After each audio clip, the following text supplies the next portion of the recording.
Students, this is question number 1 of exercise 5.8. Verify Rolle's theorem for fx is equal to x square plus 2x minus 8 on closed interval minus 4 to 2. So given that fx is equal to x square plus 2x minus 8. Now f dash x. देखो differential करेंगे 2x plus 2 differential. अब देखो Rolle's theorem के 3 part होते हैं. First part अब देखें जरा, ये एक क्या है, पोलिनोमियल है, एंड जो भी पोलिनोमियल फंक्शन होता है इट इज कंटिन्यूस एवरीवेयर. तो फर्स्ट पार्ट क्या हो गया, देखो इसका मतलब क्या हुआ कि it is continuous in closed interval -4 to 2. तो being a polynomial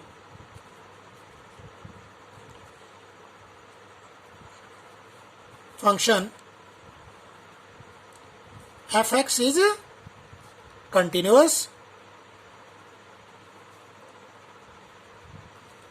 on -4 to 2 in closed interval. First part इसका कि क्या हो कि कंटिन्यूस होगा.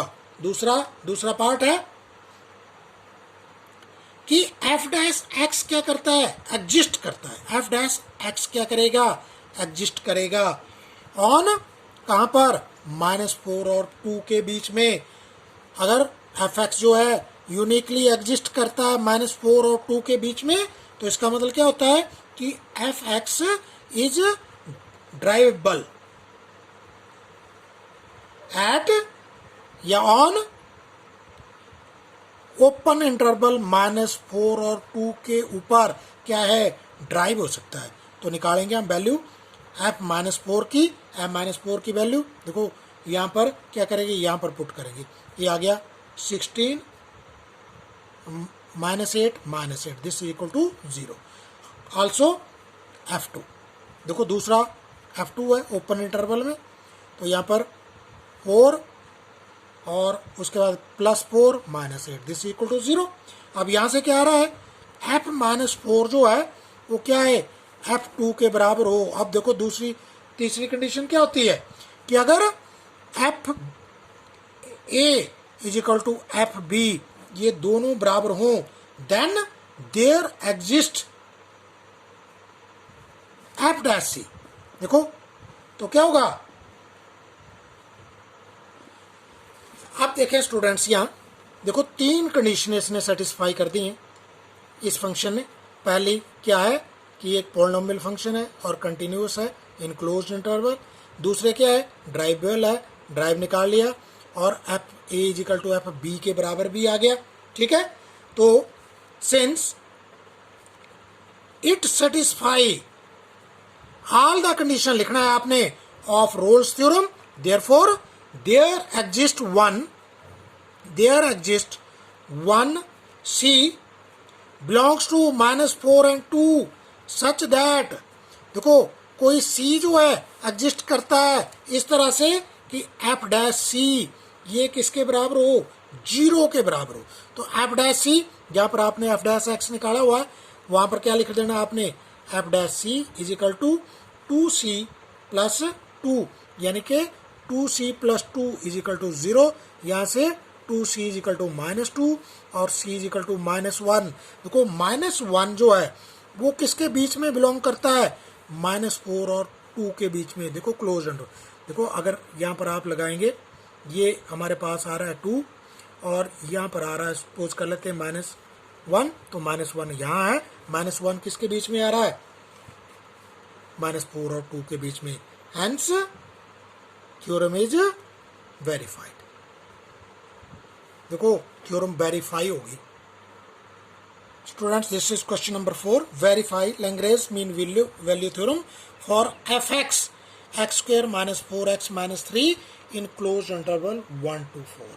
देखें जरा आप, fx हमारे पास दिया हुआ है x square minus 4x minus 3, f dash x आ गया 2x minus 4. अब फर्स्ट कंडीशन होती है लैग्रेंज मीन वैल्यू थ्योरम की कि fx क्या होना चाहिए, fx इज कंटिन्यूस.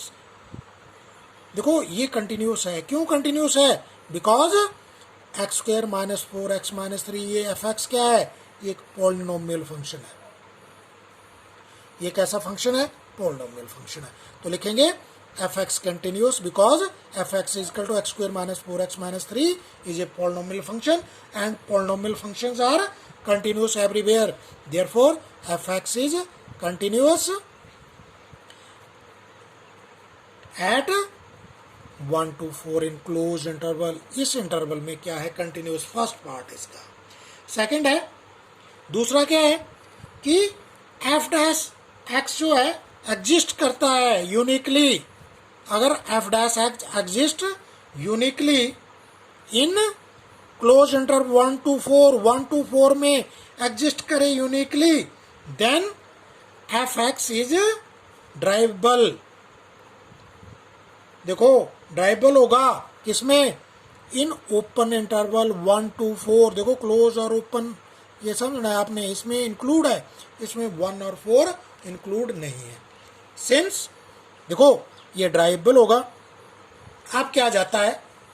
अब दो कंडीशनें हमने क्या किया? लैग्रेंज मीन वैल्यू थ्योरम की सेटिस्फाई होगी, तो एफ एक्स क्या कर रहा है? Satisfy all the conditions of, ऐसा लिखना है आपने, LMB Lagrange mean value theorem, therefore there exist, देखो there exist at least 1 C belongs to 1 and 4। देखो ओपन इंटरवल में एक C सच दैट, किस तरह से क्या आएगा? F dash C this is equal to F4 minus F1 upon 4 minus 1। देखो फार्मूला होता है FB minus FA upon B minus A FC, F dash C, ये फार्मूला यहाँ पर यूज कर रहे हैं। तो यहाँ पर एफ डैश सी, देखो F dash x 2x minus 4 है, तो एफ डैश सी क्या जाएगा? 2C minus 4। This is equal to F4 की वैल्यू यहाँ से निकालनी है आपने। F4 की वैल्यू चलो सॉल्व कर लेते हैं। F4 हो गया 16 माइनस 3, ये हो गया F4 माइनस F1, F1 हो रहा है 1 माइनस 4 माइनस 3 अपॉन, देखो B माइनस A 4 माइनस 1, तो यहाँ पर क्या आ रहा है? 2C minus 4। This is equal to, ऊपर आ रहा है हमारे पास -3, देखो यहाँ पर आ रहा है -3 और यहाँ पर बच रहा है हमारे पास, और यहाँ पर आ रहा है +6 upon 3, this equal to 3। 2C minus 4 is equal to 3 upon 3 1। 2C is equal to, देखो यहाँ पर आ रहा है ये 5, तो यहाँ से C is equal to 5 upon 2। अब देखो 5 अपॉन 2 चेक करो, ये देखो 5 अपॉन 2 का मतलब होता है 2.5, और ये किसके बीच में है? 1 to 4 के बीच में, इन ओपन इंटरवल। तो यहाँ से क्या हो गया? ये थ्योरम जो है वो क्या होगी? प्रूव्ड होगी। Students, this is question number 5th।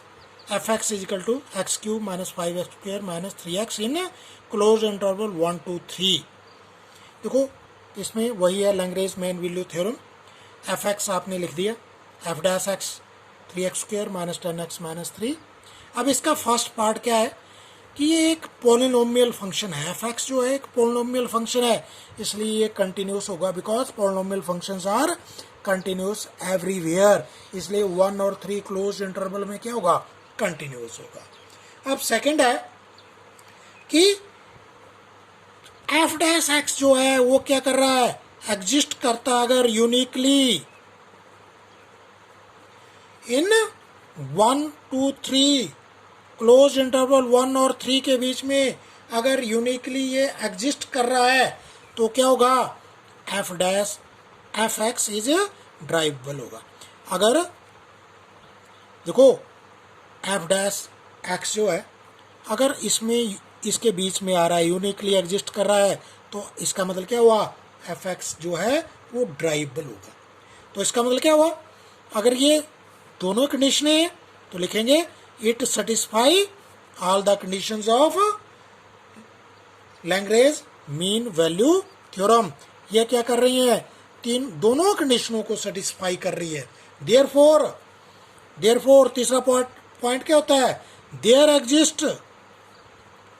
There exist one C belongs to 1 3 in open interval such that, देखो F dash C is equal to F B minus F A upon B minus A, that is F dash C. देखो F dash सी आपके पास क्या था, ये 3c² लिखेंगे minus 10c minus 3, this is equal to F B 3 लिखेंगे। अब देखो यहाँ पर क्या पुट करेंगे, 3 पुट करेंगे तो ये बनेगा 27 माइनस 45 माइनस 9, माइनस यहाँ पर 1 पुट करेंगे 1 minus 5 minus 3 upon B minus A 2, 3 minus 1 2। देखें ये, देखो ये आ गया minus 20 upon 2 is equal to minus के 10। अब देखें जरा 3c² minus 10c minus 3 this equal to minus 10, तो यहाँ से 3c² minus 10c plus 7 is equal to 0, तो यहाँ से फैक्टर कर लेंगे हम। तो 3c² minus 3c plus 7c plus 7 is equal to 0, 3c common, c minus 1 minus 7 लेना पड़ेगा कॉमन क्योंकि c माइनस 1 चाहिए, c minus 1 is equal to 0, 3c minus 7 into c minus 1 is equal to 0, तो c की दो value आ रही हैं 1, 7.3। अब देखें जरा c 7/3 क्या कर रहा है, 1 और 3 के बीच में लाई कर रहा है, तो इसका मतलब क्या हुआ, थ्योरम क्या हुआ, वेरीफाइड। देखो ये जो है 1 और 3 के बीच में क्या कर रहा है, लाई करता है, इसलिए थ्योरम क्या होगी, वेरीफाइड। अब इसका सेकंड पार्ट है, देखो सेकंड पार्ट करेंगे। Now F dash C is equal to 0, 3c² minus 10c minus 3 is equal to 0। देखो एफ डैश सी यहाँ से क्या निकालेंगे, c is equal to plus 10 plus minus under root 100 plus 36 upon 2 into 3 6, this equal to 10 plus minus root 136 upon 6, ये आ गया 10 plus minus, देखो ये आ रहा है 2 रूट 34 अपॉन 6, यहाँ से काट कर आ जाएगा 2 कॉमन, 5 प्लस माइनस 34 अपॉन 3। देखो ये इसका मतलब क्या हुआ, ये जो है 1 और 3 के बीच में बिलोंग नहीं करते, हैंस लिख देंगे हम, hence there is no c belongs to 1 3 such that f dash c is equal to 0।